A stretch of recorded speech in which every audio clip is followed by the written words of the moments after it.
Hello and welcome to Switzer Investing TV. I'm Peter Switzer. Thanks for joining us. On tonight's program, I've got Adam Dawes of Shaw and Partners looking at tech stocks because tech stocks are under pressure in the US. There's a rotation out of some of the big tech names into smaller and mid-cap companies. Will it happen here? And what will happen to some of the big names in tech like Xero, like NextDC, like Megaport and Audinate? All those will be covered by Adam Dawes of Shaw and Partners. And then I've got an extended interview with Rudy Philippek Van Dyke from FN Arena. Now, most of the people who are subscribers to the Switzer Report always love to get the insights from Rudy because FN Arena is a great surveyor of stocks, analysts and experts. And so his views are often very, very well sought after. I did that last week, in the end of the week in Melbourne. And that's for the subscribers of the Switzer Report. But now let's kick off with Adam Dawes of Shaw and Partners.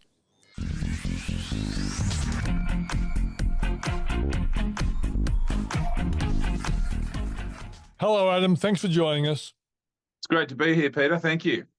So before we just start looking at some tech stocks, and the reason why I want to look at tech stocks is we know that in America there's a bit of a rotation out of some of the big tech names into other stocks, and small and mid-cap companies are doing well.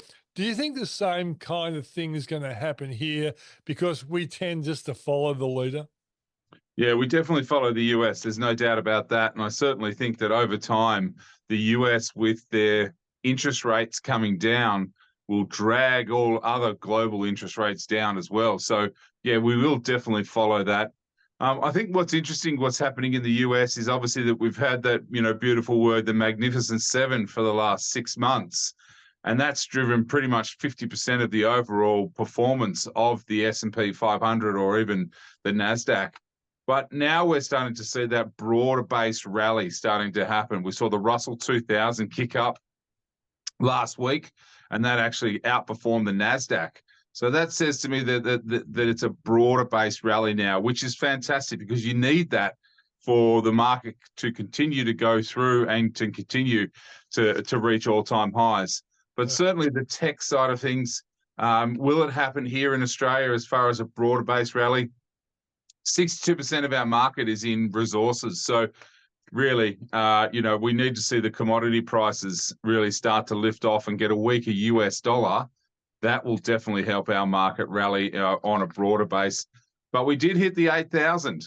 I think that's a massive milestone for this year.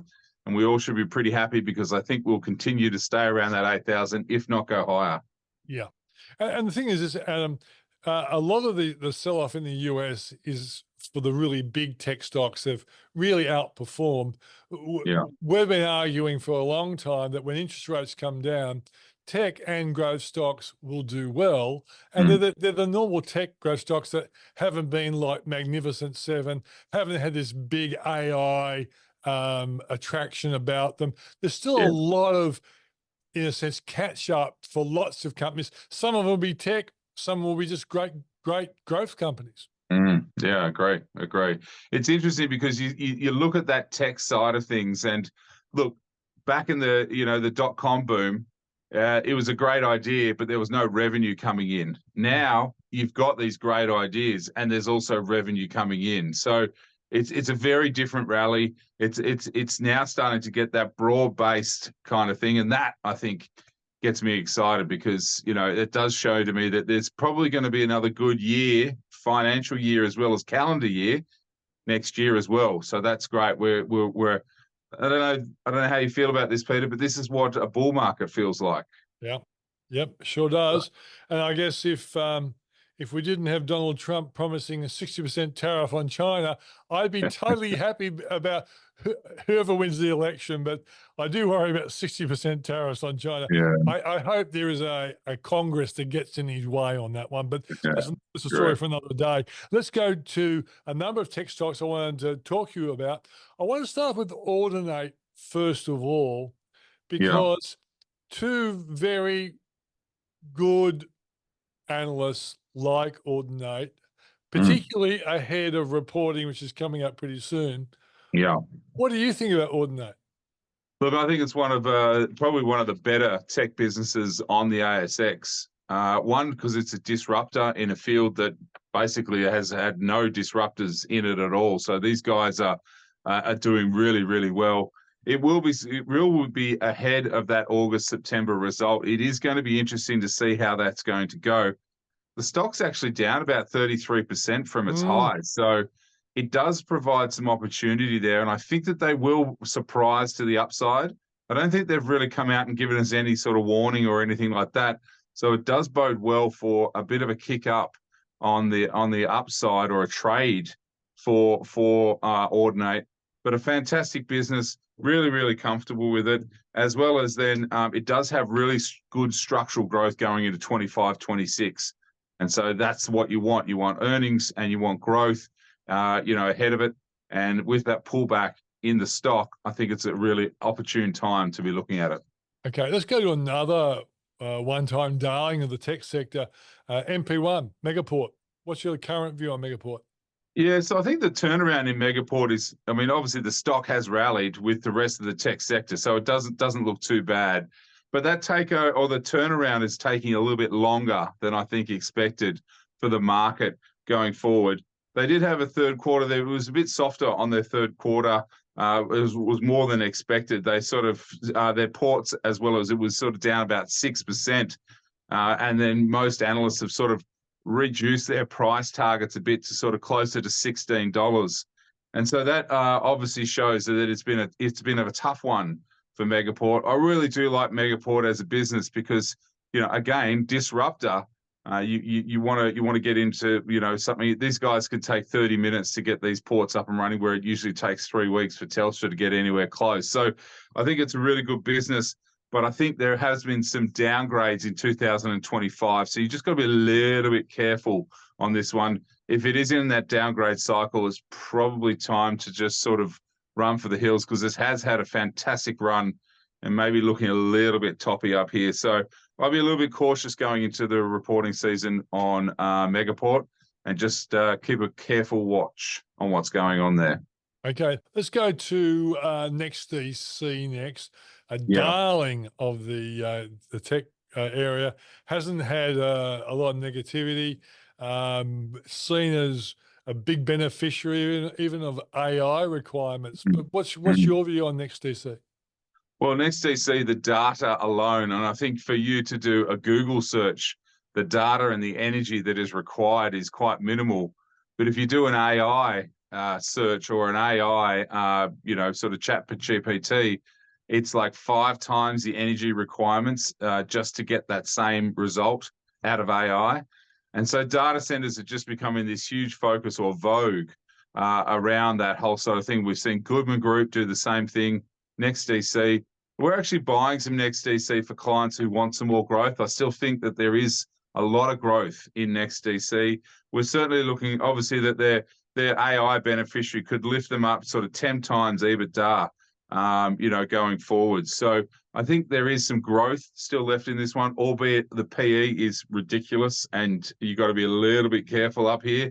But I still think that growth and that AI boom through data centers is going to continue. So it's a really interesting one, NextDC, and it's something that we're buying at the moment for clients. Okay. Technology One has never been one of my companies, though it's always been a good company. I just haven't been excited by Technology One. Are you excited about Technology One? I don't think you can get excited about Technology One because it's a pretty boring business. But sometimes boring is good. Yeah. And sometimes when you're talking about very large government contracts and insurance contracts and those kinds of things, the T&E, Technology One, is actually doing really well. I'll actually, if you don't have any T&E, you're probably a little bit cautious up here because it has had a fantastic parabolic run. Yeah. But they do have an investor day on the 30th of July. Okay, so it would be good to sort of see what that investor day comes. They might come out with an upgrade, and that'll be giving them just in time before the reporting season happens.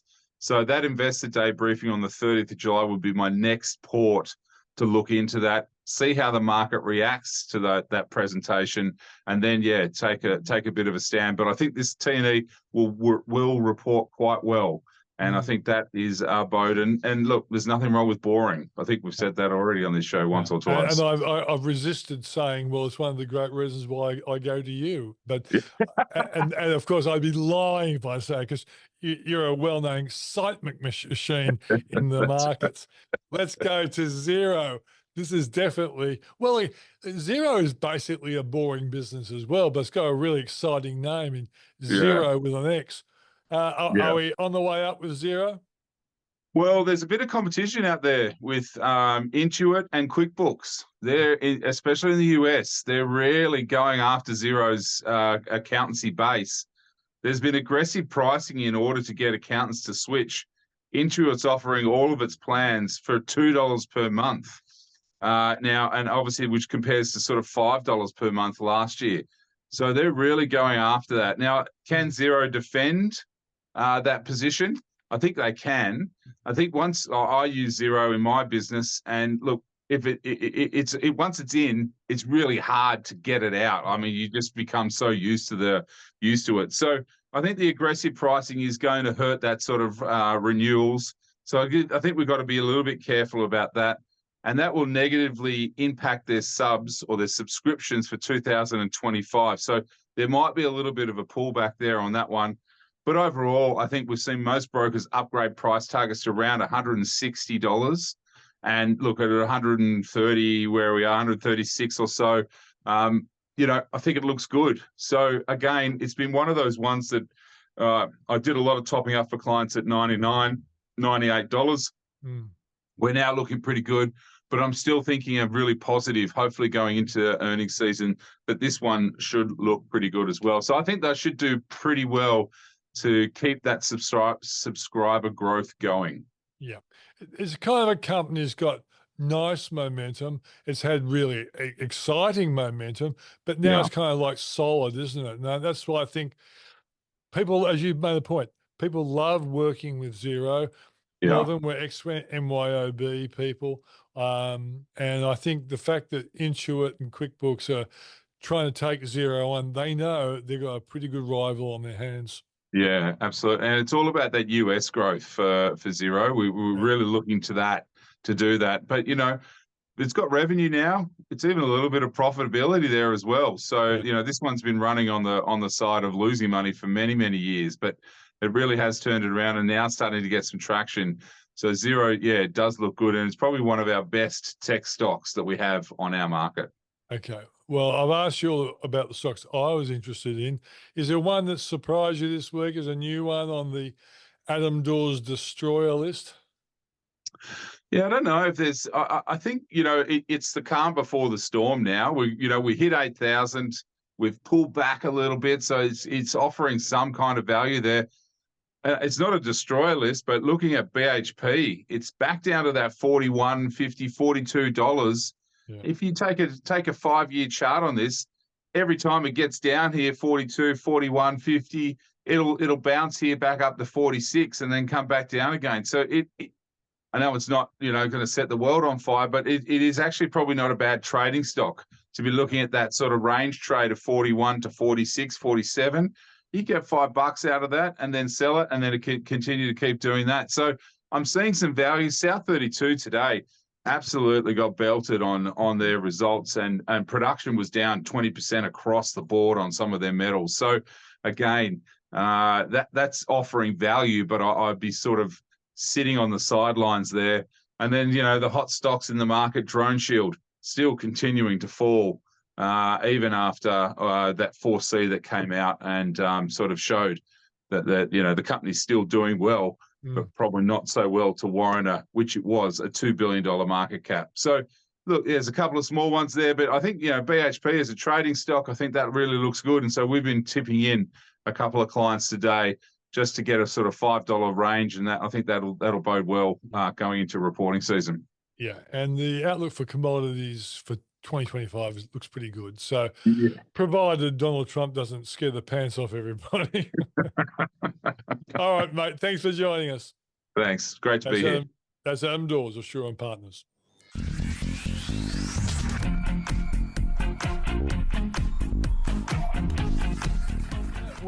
And that was Adam Dawes of Shaw and Partners.